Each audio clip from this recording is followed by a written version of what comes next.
আজকে ঘুম থেকে উঠেই আমরা চলে যাচ্ছি সুন্দর একটা জায়গায়, এবং সুন্দর একটা জায়গায় যাওয়ার জন্য আমরা সুন্দর গাড়ি নিয়েছি। তো যেতে যেতে আমাদের ড্রাইভার ভাইয়া বললেন যে আমরা মেইন পয়েন্টে যাওয়ার আগে আপনাদের আরেকটা পয়েন্ট দেখিয়ে নিচ্ছি। বিশ্বাস করবেন না, মেইন পয়েন্টের চাইতে আমার এই পয়েন্টটা দেখে সবচাইতে বেশি ভালো লেগেছে। এটা আমি সম্পূর্ণটা আপনাদেরকে দেখাতে চাই। এত চমৎকার পাহাড়, পাহাড়ের মধ্যে থেকে ঝর্ণা বয়ে যাচ্ছে। আসলে মালয়েশিয়া এমন একটা জায়গা যেখানে আমি পাহাড় দেখেছি, ঝর্ণা দেখেছি, সমুদ্র দেখেছি, মেঘ দেখেছি, সব কিছু দেখেছি আলহামদুলিল্লাহ। তো এই জায়গাটা ছিল জাস্ট ওয়াও টাইপের। আমি আসলেও এখান থেকে নড়তে চাইনি। আমাদেরকে এখানে ভাইয়া বলছিল যে আপনারা এখানে 20 মিনিটসের মতো কাটান, তারপর চলে যান। বাট আপনারাই বলেন এত সুন্দর ঝর্ণা দেখে কি এখানে 20 মিনিটস কাটানো সম্ভব হয়? একেবারেই না। আমরা তার চাইতে বেশি সময় নিয়ে নিয়েছি, বিকজ এখানে একদম অন্য রকমের একটা ফিলিংস ছিল। অ্যান্ড দেন তারপর আমরা চলে গেলাম কোথায় জানেন?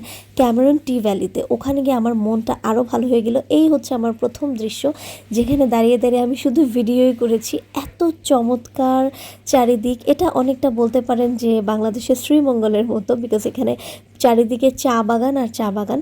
তবে আমি বলবো এটা অনেক সুন্দর। আকাশ, মেঘ, তারপর হচ্ছে পাহাড়, চা বাগান, সবুজ, মানে সব কিছু মিলে না একাকার অবস্থা। এবং এটা যেহেতু একটু হিল টাইপের, সো আমরা এরকম বাগিতে করে গিয়েছি। গাড়ি থেকে নেমে টিকিট কেটে আমরা বাগি নিয়ে নিয়েছি, এবং বাগির ড্রাইভারও বাঙালি ছিল। জানেন এখানে না অনেক বাঙালি, তো ওরা আমাদের সাথে খুব গল্প করছিল। আমাদের সময়টা আলহামদুলিল্লাহ অনেক ভালো কেটেছে। এবং এখানে এসেও দেখলাম এত সুন্দর একটা ঝর্ণা, আমি তো জাস্ট এখানেও থমকে গেলাম, মানে যেখানেই যাচ্ছিলাম আটকে যাচ্ছি। তো প্রথমে ভেবেছিলাম যে এই পাহাড়ের চূড়ায় উঠবো না, যেখানে বড় করে ক্যামেরন টি ভ্যালি লেখা আছে। বাট বিশ্বাস করবেন না, এত সুন্দর করে ওরা সেটিং করেছে। একটু পরপর বসার জায়গা ছিল। তো আমরা মনের অজান্তে হাঁটতে হাঁটতে কখন যে সেই চূড়ায় চলে গিয়েছে আমরা বলতেই পারবো না। এই যে এটাও কিন্তু একটা সিটিং স্পট, হ্যাঁ, এখানেও আপনি বসতে পারবেন। তো এটাই আসলে ভালো লেগেছে যে এত বড় পাহাড়, এত উঁচু, বাট ওরা যে মানুষের কথা চিন্তা করে করে একটু পরপর বসার জায়গা রেখেছে। তো আমি দেখেন একেবারে নিচের থেকে এসেছি, আমাদের কোনো কষ্টই হয়নি। আর তার চাইতে বড় ব্যাপার ছিল ওয়েদারটা ছিল মাশাল্লাহ মাশাল্লাহ। আসলে এইসব জায়গায় গেলে ওয়েদার সুন্দর হলে হয় কি জানেন, সোনায় সোহাগা হয়ে যায়। তা আমি কিন্তু এখন অনেক উপরে, আমি এসেছি একদম নিচ থেকে।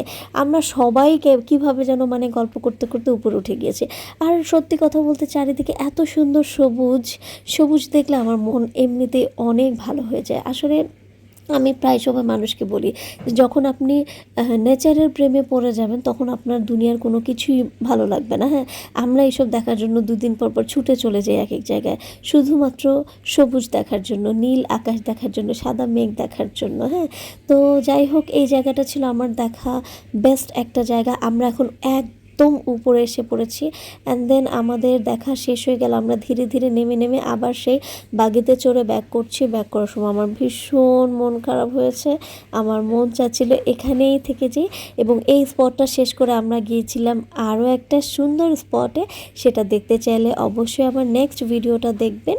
এবং এখানে কিন্তু ছবি অনেক মানে সুন্দর এসেছে। হ্যাঁ, মাশাআল্লাহ, আমাকে তো অনেক সুন্দর লেগেছে। আসলে এত সুন্দর প্রকৃতির মধ্যে আমাকে তো সুন্দর লাগে। কেমন লাগলো এই জায়গাটা বলেন তো?